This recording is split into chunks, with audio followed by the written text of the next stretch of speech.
para presentarla porque además es particularmente dura. Por supuesto que reivindica, bueno, cuestiones que son por demás polémicas, ahora las vamos a estar viendo en palabras de ella, pero entiende que hubo un curro con los derechos humanos, no confía en los organismos, ni en madres, ni abuelas, y ha sido particularmente dura con el actual secretario de Derechos Humanos de la Nación, Horacio Pietragala, que está acá. ¿Cómo estás? Buenas noches. Hola, Romina. La vemos a Victoria Villarroel, que bueno, la gente la está conociendo. Tiene un tono distinto al tono de Milei. Fíjense que su tono es como más calmo, pero no deja, digamos, el fondo y la forma no Pero deja más de duro, ser sí. violento. Totalmente. No deja de ser violento en el contenido. La escuchamos y la vemos para los que todavía no terminaron de conocerla. Algo de esto es Victoria Villarroel, particularmente, yo no sé si es ensañamiento, pero encontró en Pietragala, bueno, alguien con quien confrontar básicamente sus ideas y su posición ideológica. A ver, la vemos. Por las víctimas del terrorismo, sí, juro.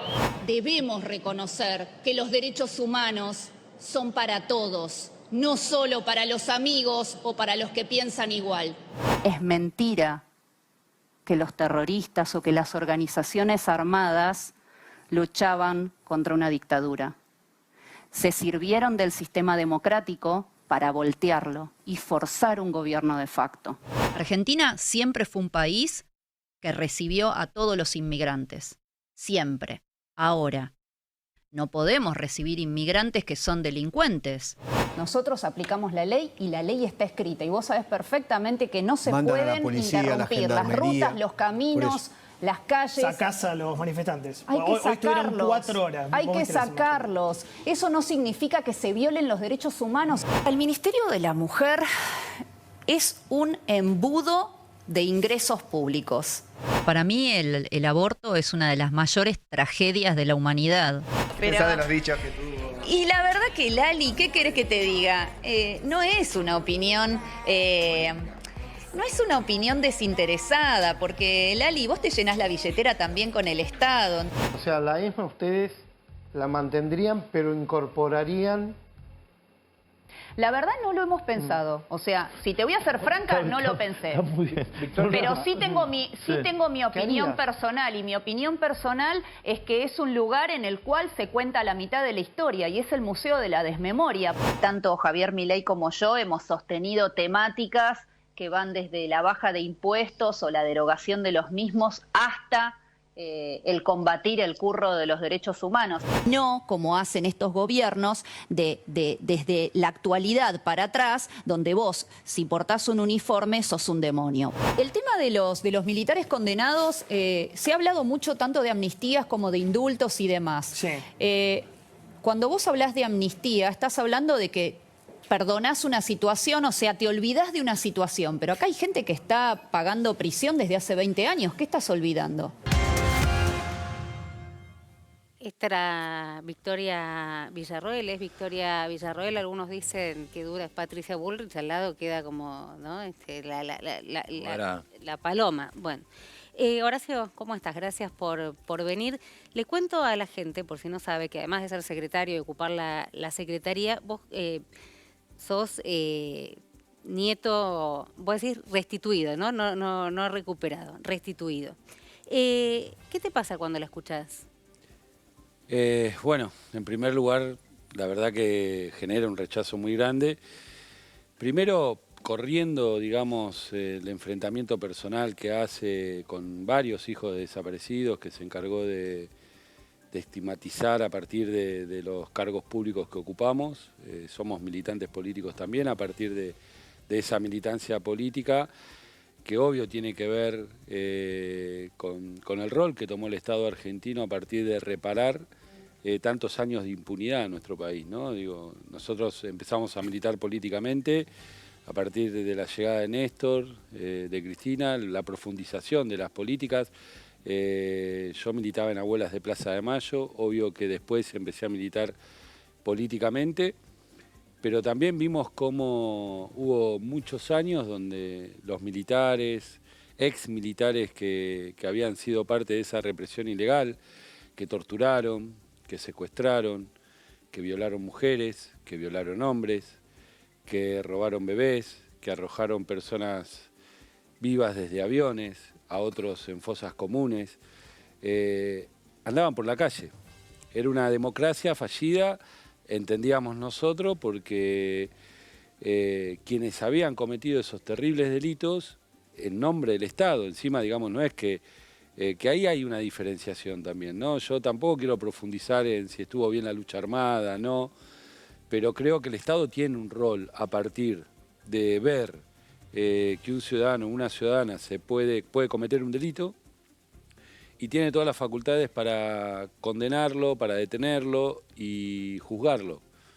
Y que se lleve adelante un proceso con todas las garantías constitucionales, como se está llevando adelante a partir de la caída de las leyes de impunidad con cada uno de los genocidas.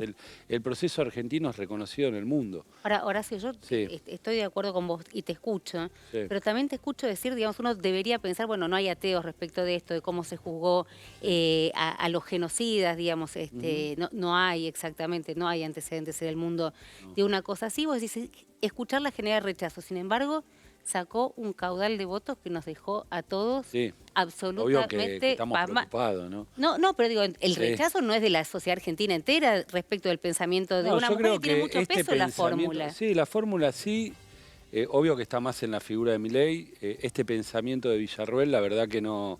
Entiendo que la mayoría de la sociedad no lo sabe.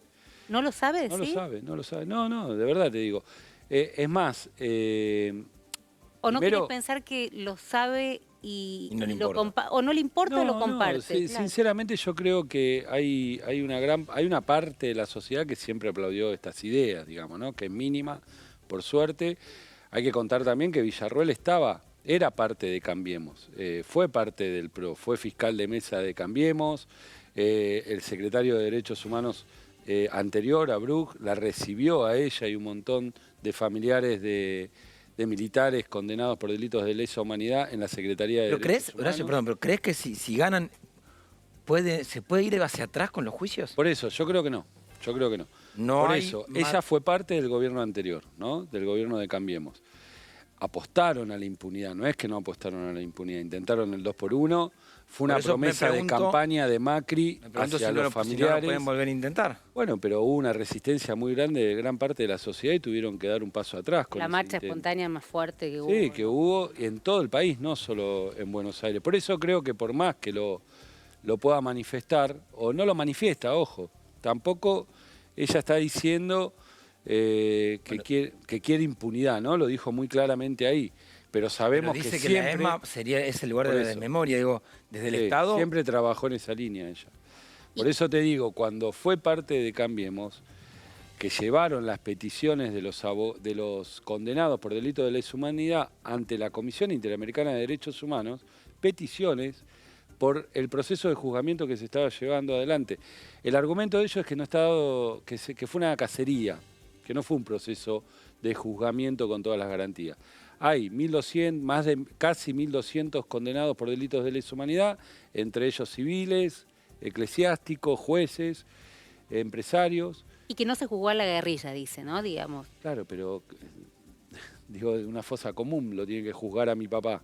¿Qué es lo que tendría que haber hecho esa dictadura militar en el momento que lo detuvo a mi viejo, a mi papá, o a cualquiera de esos 30.000? No agarrarlo, torturarlo, sacarle información y fusilarlo al costado de una ruta y enterrarlo en una fosa común. Para Horacio, cuando vos decís, nos estigmatiza, digamos, algunos, ella en un momento del 2020, yo no sé si querés verlo o no, porque la verdad que es bastante fuerte, a mí me generó mucho rechazo, pero ella cuando te presenta, más allá de decir que en el momento de la pandemia, pediste por el arresto domiciliario de Vudú, de Delía... falso. Bueno, ella nombra, no me acuerdo cuál es el tercero, Delía, Vudú y Jaime.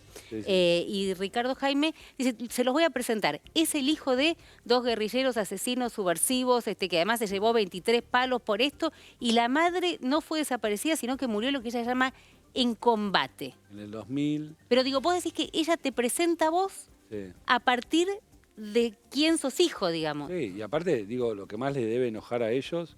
¿Querés verlo un minuto o te...? Sí, ponelo, no, Digo, lo vi. Pero en esto que vos decís, la gente no sabe ¿Querés verlo? Si lo puedo explicar bien después, sí. Dale, sí. Hola, soy Victoria Villarruel. Te quiero contar quién es el secretario de Derechos Humanos que, aprovechando la pandemia del coronavirus, pidió la prisión domiciliaria para Vudú, para Delía y para Ricardo Jaime. Horacio Pietragala Corti es hijo de 2 terroristas montoneros, Horacio Pietragala y Liliana Corti. En el caso del padre, este terrorista está inculpado del asesinato del chofer Juan Carlos Pérez y del señor Alberto Bosch durante el secuestro de los hermanos Born en el 74. Un año después, un grupo perteneciente a la AAA lo secuestró y asesinó. Su cuerpo se encontró en la vía pública y se le dio sepultura. En el caso de Liliana Corti, tenía ya un bebé de 5 meses y estaba en pareja con otro terrorista montonero, cuando el 4 de agosto del 76, junto con un tercer terrorista, son encontrados en la guarida que ocupaban durante su clandestinidad. No se entregaron a la policía e iniciaron un tiroteo en el cual finalmente perdieron la vida los 3. El bebé de 5 meses fue apropiado ilegalmente y descubrió su identidad en el año 2003. Quiero decirte que en el caso de Liliana Corti, ella no es una víctima de desaparición. Ella murió en combate. Sin embargo, fueron presentados Horacio Pietragala y Liliana Corti como víctimas de desaparición y cobraron entre ambos casos la suma de 23 millones de pesos al día de hoy. Por eso es importante que sepamos la verdad histórica, que conozcamos quiénes son nuestros funcionarios, que entendamos que la pandemia sirve para sacar a los delincuentes amigos y que entendamos también que nuestra ignorancia e indiferencia han hecho posible que siga latente y vigente el curro de los derechos humanos. Esta era Victoria Villarruel presentándote. Sí, primero, digamos, nosotros no liberamos a nadie, lo hacen los jueces, ¿no? Eso está claro. El Poder Ejecutivo no libera a ningún detenido.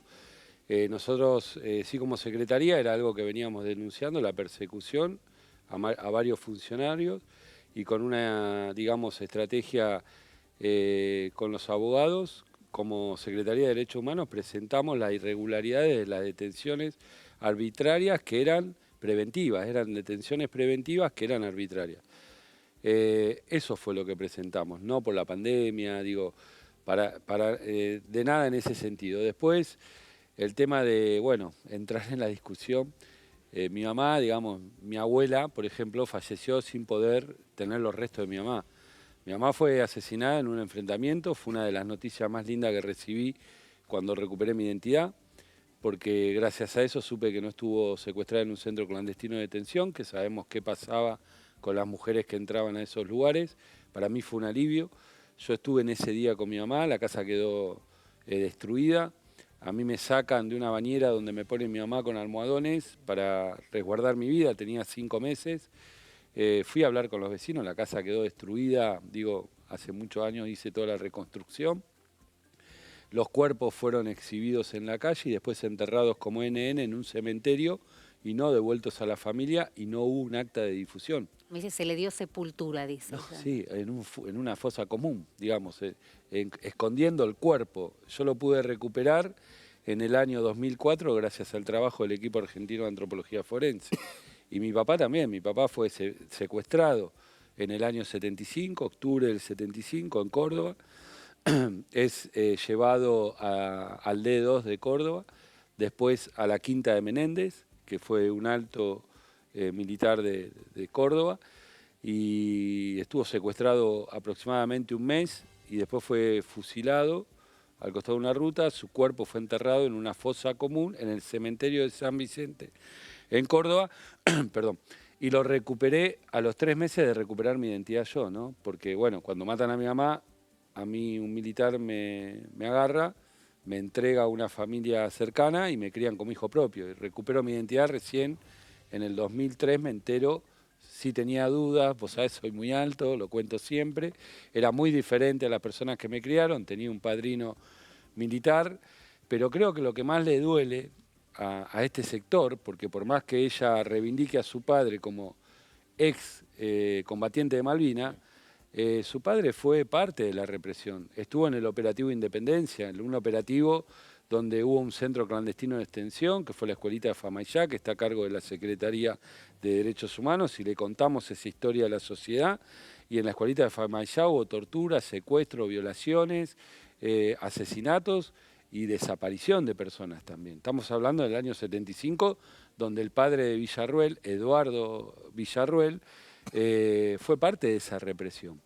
Ahora, que después no hayamos podido encontrar pruebas para condenarlo, sí su tío, el juez Rafeca, lo procesa, porque fue un militar que estuvo en el centro clandestino de detención del Vesubio, que también el Vesubio fue uno de los lugares más sangrientos que tuvo el conurbano bonaerense, donde también hubo violaciones, donde hubo tortura, donde hubo partos. Ella no reivindica eso, ¿no? No, bueno, no reivindica, pero cuando vos relativizás, digo, es una estrategia. Ella hasta hace muy poco lo reivindicaba, digamos, ¿no? Vos ella tenía que una llevaba sí, jóvenes a charlar y con esto Videla. lo cuenta no nosotros, lo cuenta el marido de Pando, ¿no? Que llevaba a jóvenes, organizaba visitas con jóvenes en el arresto domiciliario de Videla, para que les dé formación, para que les hable. Victoria Villarruel. Sí, con su asociación, que ahora no me voy a acordar el nombre. Sí, pero le puso un nombre parecido al CELS, Sí. Le ponía las siglas Ahora te lo similares. cantamos. Sí, pero digo, llevaba a jóvenes y vos ahora no encontrás un archivo de ella. Digo, borraron lo que había en la nube, hicieron un trabajo muy profundo para que no quede nada. Pero esto de relativizar la teoría de los dos demonios, digamos, claramente es en defensa. A ver, como dije antes, ella era de Cambiemos, Macri había prometido que iba a trabajar para la impunidad, intentaron, viajaron abogados y miembros de esta asociación civil, que es parte Villarruel, a Estados Unidos, donde presentaron denuncias por violaciones de derechos humanos del proceso de juzgamiento. Y esto lo quiero decir, hay personas absueltas en este proceso de juzgamiento. Hay más de 130 militares absueltos porque no había prueba y no se los pudo imputar, tanto en todo lo que tiene que ver en las condenas, digamos, donde hay, digamos, militares, que cuando fue la condena, algunos quedaban detenidos porque eran condenados y otros absueltos porque no había prueba. Fueron con todas las garantías estos juicios, ¿no? Obviamente que uno escucha las barbaridades que dice Villarruel y se le pone la piel de gallina, pero cuando también me alejo de lo que ella dice, me pregunto si no hay una parte de la población votando este tipo de pensamiento, porque durante algún tiempo los que bancamos y bancaron la defensa de los derechos humanos lo partidizaron. Me pregunto si no hay una reacción, no sé, que sea así de enceguecida. No, creo que... Pero te completo. Sí. Qué sé yo, porque en algún momento le dieron plata de obra pública a organismos de derechos humanos y los llevaron a hacer cosas que los expusieron a otro tipo de manejos. Joclender, Eve, Bonafini. O alguna doble vara que una veces ve en manifestaciones de referentes de derechos humanos. Lo que digo es, ¿no hay algo ahí que autocriticarse que lleva a que de golpe se vote semejante expresión como esta? No, mirá, digo, los organismos de derechos humanos surgen, tanto madre, abuela, familiares, surgen por la ausencia del Estado reparando y abrazando a la víctima. No, eso está claro. Bueno. Me estoy refiriendo a cuando entran en la política. Cuando viene un Estado con una política, ¿qué hace? Abraza la lucha de los organismos de derechos humanos, trata de complementar esa lucha, por ejemplo, la búsqueda de los nietos apropiados. El Estado, Néstor Kirchner, fortalece la política de abuelas para que abuelas siga buscando a los nietos, fortalece la CONADI, la Comisión Nacional por el Derecho a la Identidad, y trabaja en conjunto con un organismo de derechos humanos que ya tenía la experiencia de la búsqueda y la gimnasia y los profesionales que hacían esto, acompañado por el Estado. No, pero ¿cómo acompañás? ¿Con recursos económicos? Pero muchas veces nos decimos la pregunta esta, ¿por qué sumar a los organismos de derechos humanos a trabajar con política de Estado como fue obra pública, con Joclender? No, eso fue Madres de Plaza de Mayo, asociación de EVE, que ella ya tenía un trabajo militante territorial en muchos barrios populares. Y bueno, y llevaron adelante, a ver, también veníamos de una crisis que pasó con muchas organizaciones civiles y sociales. Una crisis muy grande después de lo que fue el 2000, después del neoliberalismo feroz que vivimos en la década del 90, donde no se hacía una sola vivienda. La verdad que el sector privado construía viviendas, porque estaba el programa federal de vivienda, pero también se necesitó la participación de un montón de actores sociales que empezaron a construir vivienda.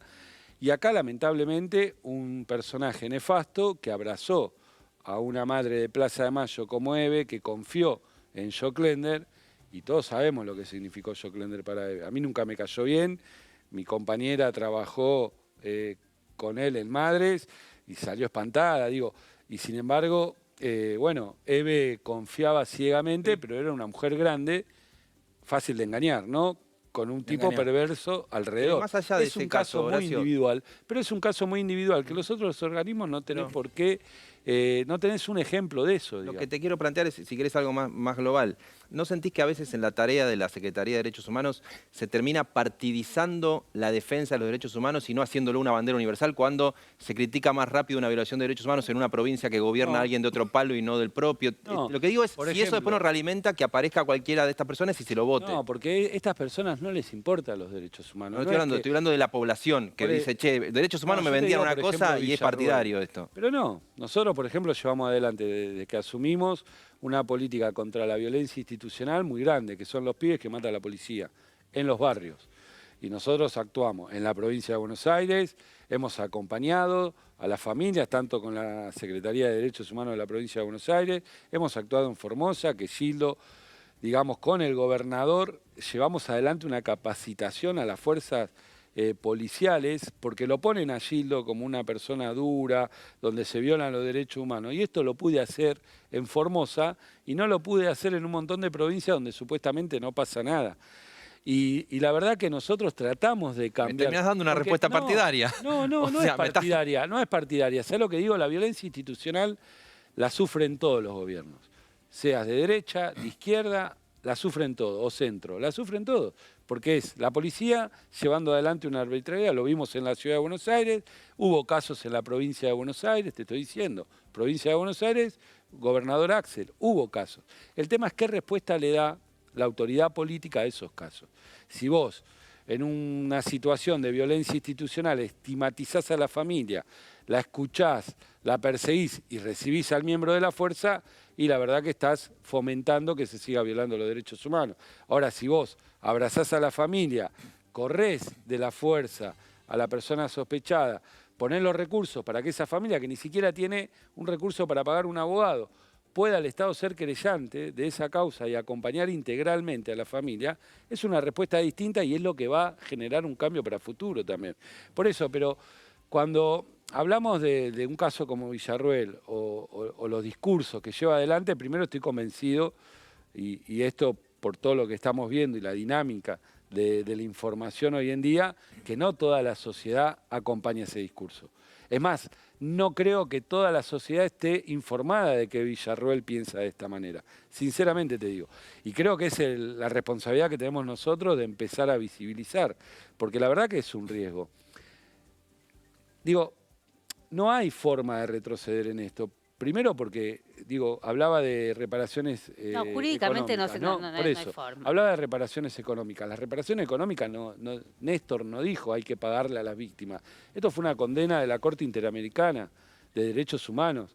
En la época de la impunidad, en los 90, condenó a Argentina por no reparar a las víctimas, ¿no? Y antes de que haya miles de juicios de las víctimas contra el Estado, se llevaron adelante leyes reparatorias, que hasta el día de hoy se siguen pagando a las víctimas de la dictadura.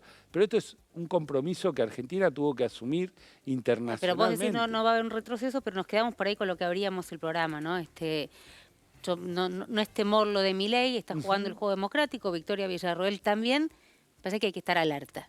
Hay que estar alerta, pero aparte, digamos, entrar en una línea negacionista como la que tienen ellos, porque niegan lo que sucedió, relativizar es negar. Dicen, y apropiaron el bebé legalmente, ¿no? Lo dijo en el video, no dijo, y las fuerzas militares generaron un plan sistemático de robo de bebés. Hubo maternidades clandestinas, casi en todos los centros clandestinos de detención. A muchas de nuestras madres le hicieron cesárea sin anestesia, ¿no? Y de ahí a la muerte, y se quedaban con los hijos. Esto sucedió en el Hospital Militar de Campo de Mayo.